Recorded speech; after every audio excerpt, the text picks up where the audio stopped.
Good morning. Today I'm going to talk about, just briefly, because I missed it on Monday. It was Random Acts of Kindness Day on Monday, which was the 17th of February 2020. And so I'm bringing it to you today. I had my daughter's 18th birthday bash celebrations, not a bash. It wasn't a party. We went to Wicked in London's West End and it was heaps of fun. So I was otherwise occupied. But I wanted to bring it to you this week because I think it's an important part of how we live. If we understand that to be happy is to is partly partly due to our offering kindness to others, then we bring a nice holistic roundness to it, because we always think that, we don't always, I shouldn't speak for everybody, but it has traditionally been thought that if you work hard and you will get success because you've worked hard, and as a result of that working hard and getting that success, you'll be happy. It's like a sort of end point. But actually what the research has been showing us is that happiness is not something that comes at the end of. It's actually something that we can build in now. And Martin Seligman, from who started off the positive psychology movement, I think probably 20 odd years ago, has been researching this obviously for a long time, and has found that one of the most important things you could do is to do random acts of kindness. It actually and the happiness that you get from that moment of kindness, that thing that you do, I'm going to stand up, it's easier, is not just for you. It's for them too, or vice versa. You might think that being kind to somebody gives them kindness, but actually gives them happiness, but you get the happiness back.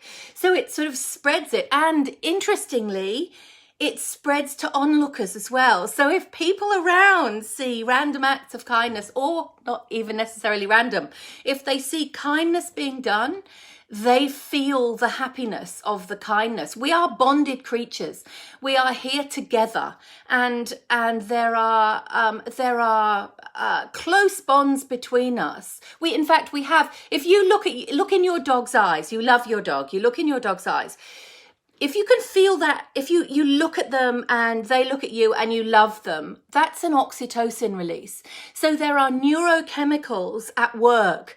You know, we have our brain chemistry on our side when we're trying to do this, which is why I use all this information in my Funkhead program for stressed teenagers.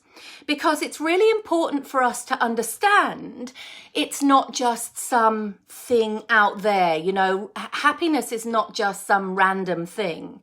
It's a solid thing that you can actually get hold of if you work through some exercises. So back to the Random Acts of Kindness.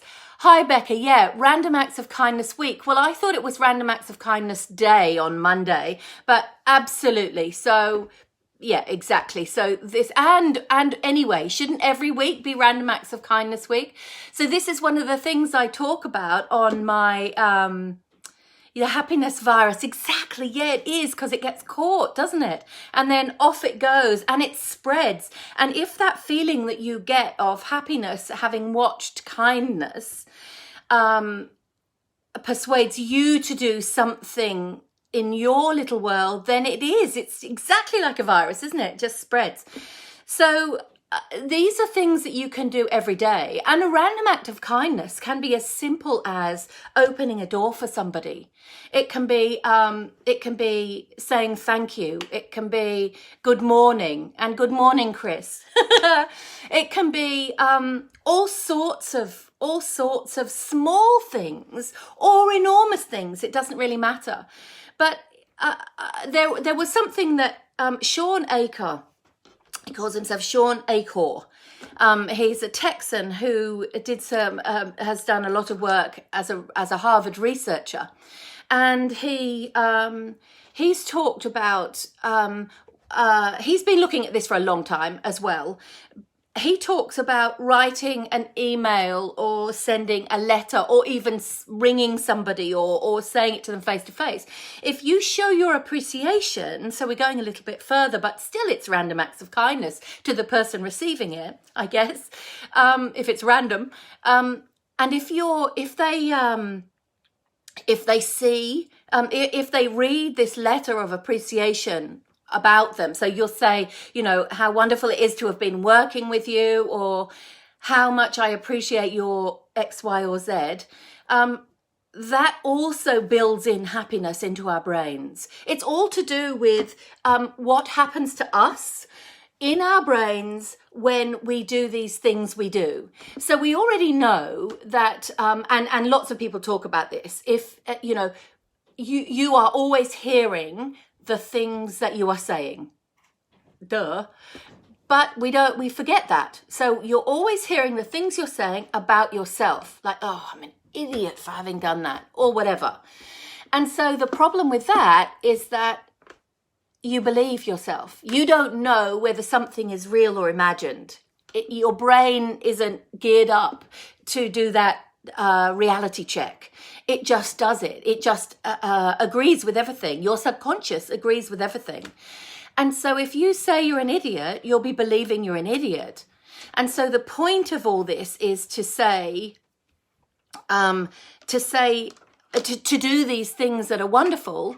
And then what will happen then is that the chemicals for that will be released, or the belief in that will be released. If you do something nice for somebody every day, not only are you releasing the chemicals in your brain, serotonin, probably dopamine, oxytocin, because you're bonding with somebody. These are the happy chemicals.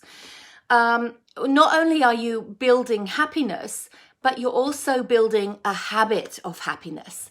And that's the key, I think, because we can, if you are, habits are resilience, build resilience, and resilience and habits are there for you when you need them. So on a good day, it's easy to be kind. It's easy to be happy. On a bad day, for whatever reason, it's, a bad day. These are not always so easy to do because for whatever reason. So that's what habits are for. That's where habits are really, really great for leaning on almost. And that's why it's good. Well, that's what I teach on Funkhead anyway. So I'm giving you half of my kids program.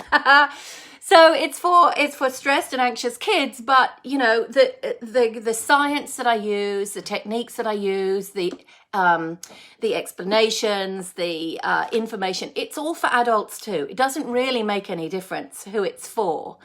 It's just that I've seen that community of people, the teenagers, really very stressed and anxious. I'm working with some uni students who are business students. At Plymouth University at the moment. They're helping me with my business, and I'm going to be sharing my work with them, which is fun. So that's really it, I think. Just random acts of kindness day, random acts of kindness week, random acts of kindness month, year, life. It doesn't really matter, does it? Just do what you can. Remember these random acts of kindness. Do, as Becca said, spread like a virus. So, yay, go for it. Have a lovely, kind day today and weekend.